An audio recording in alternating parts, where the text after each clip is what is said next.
Hello everyone, welcome back to another episode of r/Entitled People. In today's episode, the employee from hell finally gets herself fired in a hilarious way. I have OCD, therefore I can touch you. My chair was stolen, a brat broke my phone, and a chair prank caused a very messy divorce in the family. Before we get started, make sure to subscribe so you will never miss a video. So let's get started. The employee from hell finally gets herself fired in a hilarious way. Until about an hour ago, I had the employee from hell on my team. This woman couldn't show up on time in appropriate clothing to save her life, generally had a bad attitude, half-assed every task, and would not shut up about her personal life. We've basically been waiting for her to do something egregious enough to merit a third write-up in 6 months, which results in almost automatic termination. So today she shows up late again, and I was already in the middle of gleefully writing her up. Instead of apologizing or at least getting to work right away, this idiot starts babbling about how she's so hungover and trying to tell everyone about her weekend exploits, but nobody paid any attention to her except my assistant, who rolled his eyes, sighed heavily, and turned away.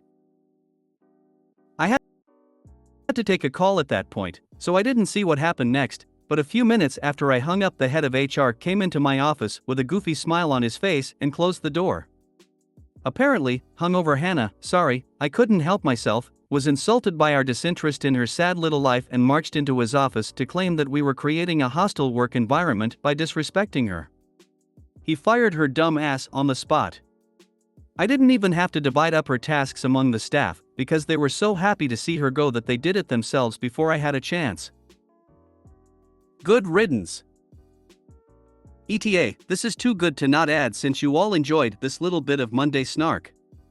The guy who fired her took her into the little office we use for interviewing people, listened to her rant and said, "Okay, but you were late again today, so we're going to have to let you go. Your paperwork is in process.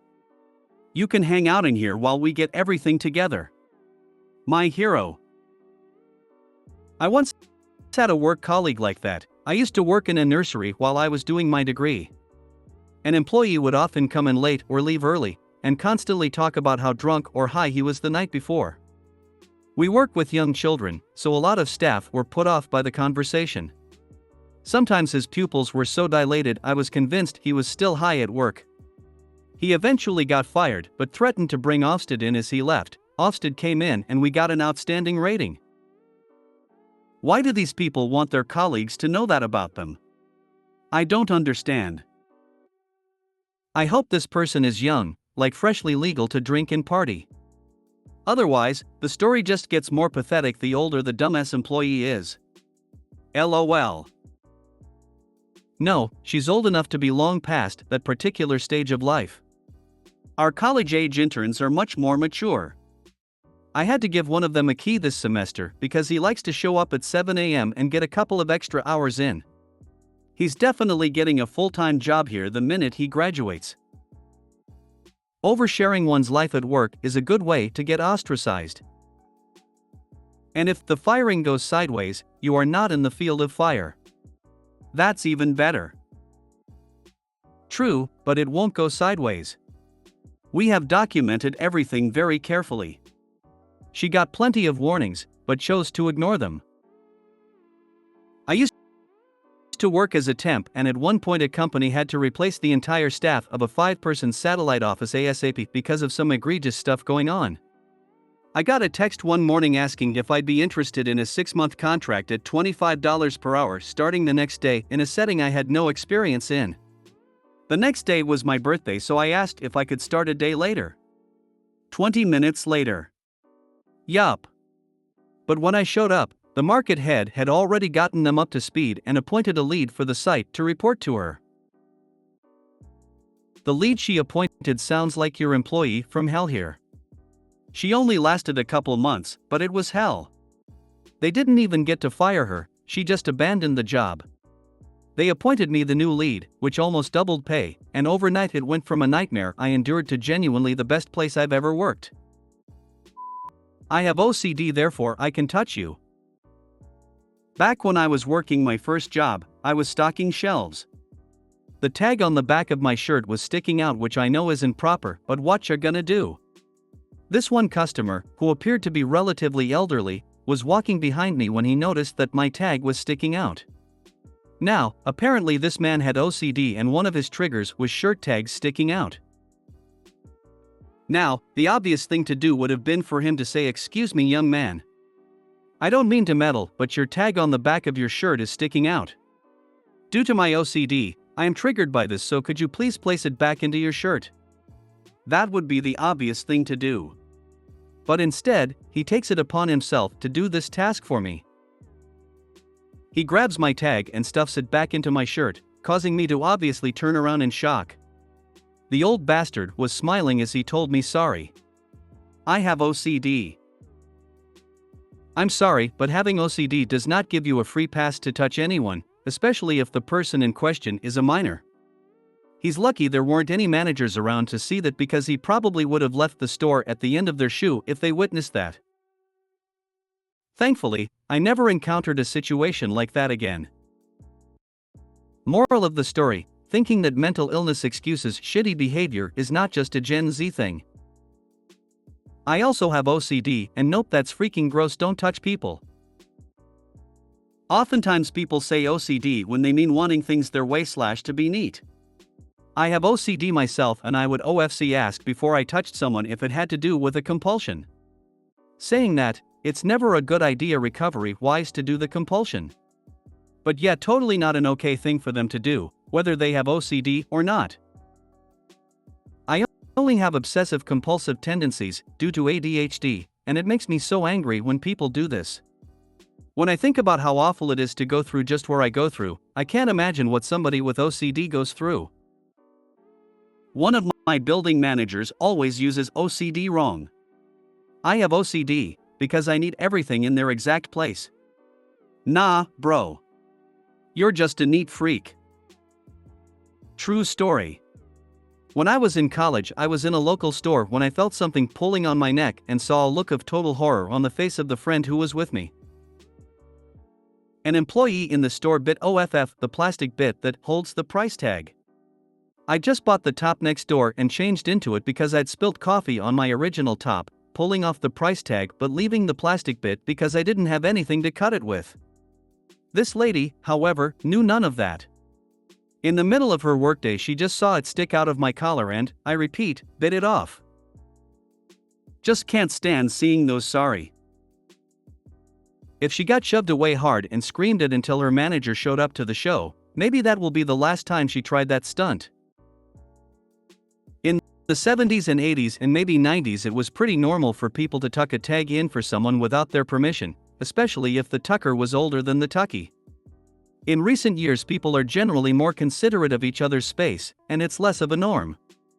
Back in the day, no one wanted their tag sticking out, so if someone did that to you, it might startle you, but you'd also say thanks, because it was considered helpful.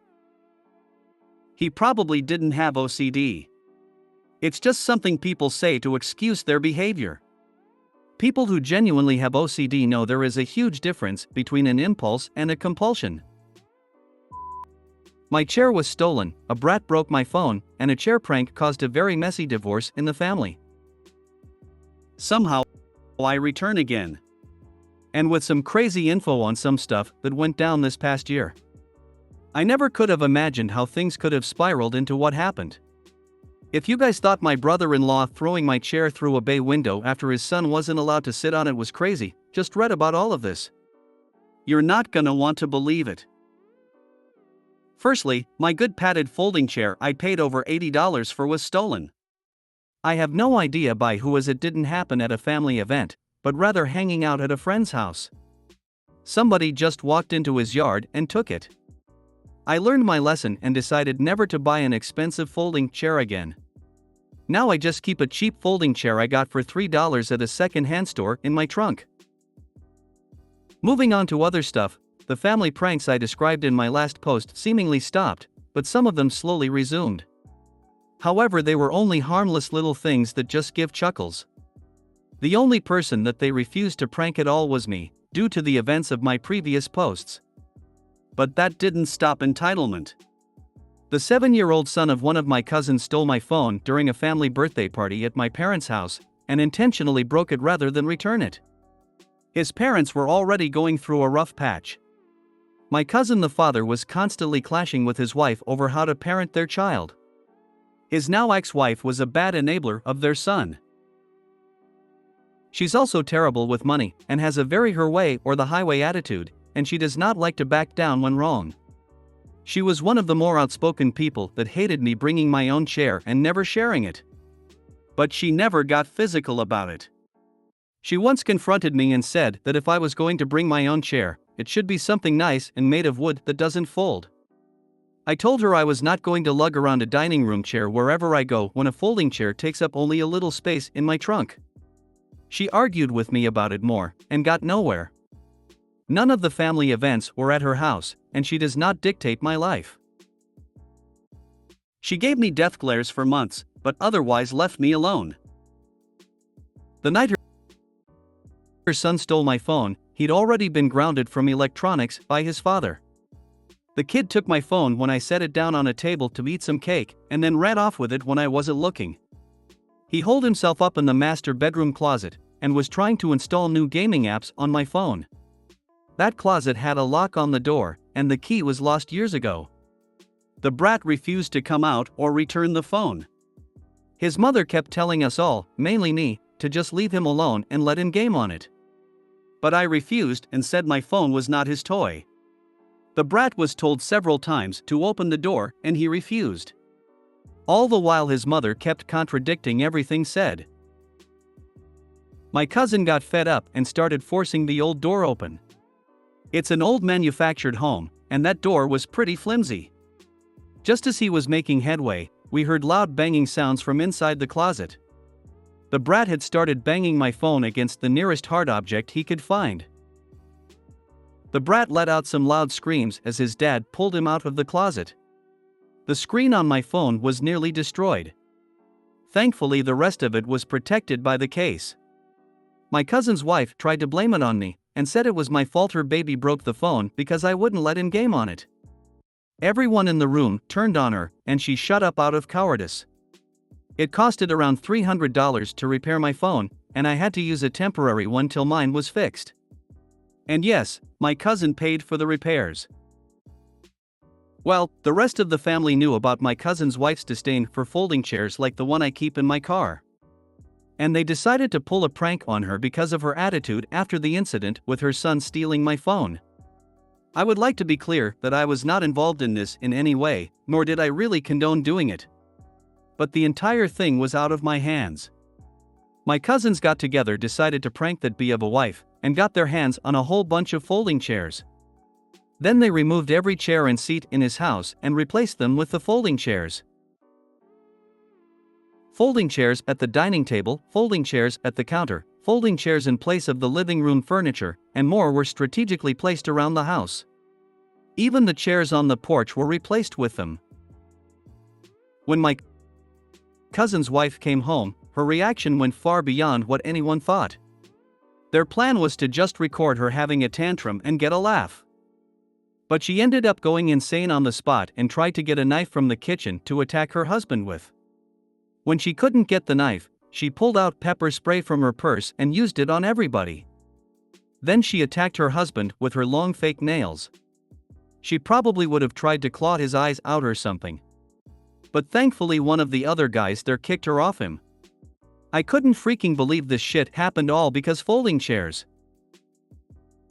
And I feel like the root cause, since I'm the one who was always bringing my own chair to family events, since there was never enough seating and people kept taking the places I was sitting. And it escalated far beyond me. Police were obviously called, the wife got arrested, all the guys there had to go to the hospital because of the pepper spray in their eyes, and my cousin had to get all the scratches to his face treated. He looked like a bobcat attacked him. He filed for an immediate order of protection against his wife. They'd recorded everything, like her trying to get the knife and screaming she'd stab somebody. She had to go stay with her sister after spending some time in jail, and her sister, I hear, is as narcissistic as she is. My cousin obviously filed for divorce, and his wife later spent some more time in jail after pleading guilty for the assault. She wasn't allowed near her son for a while, and tried to take it out on my cousin in court during the divorce. That did not go in her favor because he was easily able to prove how unhinged she is. My cousin got primary custody of his son, and his ex got only supervised visitation since she was so mentally unstable. She's pretty much abandoned her son, and has shacked up with some fat older man, got a serious tan and bleached her hair. I guess she'd rather live the life of a sugar baby caked in makeup. My cousin's son has shown great improvement since being separated from his mother. He was put through counseling, and listens to his father more now. The kid has to be babysat a lot since my cousin has to work. But at the very least things got better. I still feel like the root cause of this, because of the chair thing though. Edit, just a bit of added info I didn't think to include before.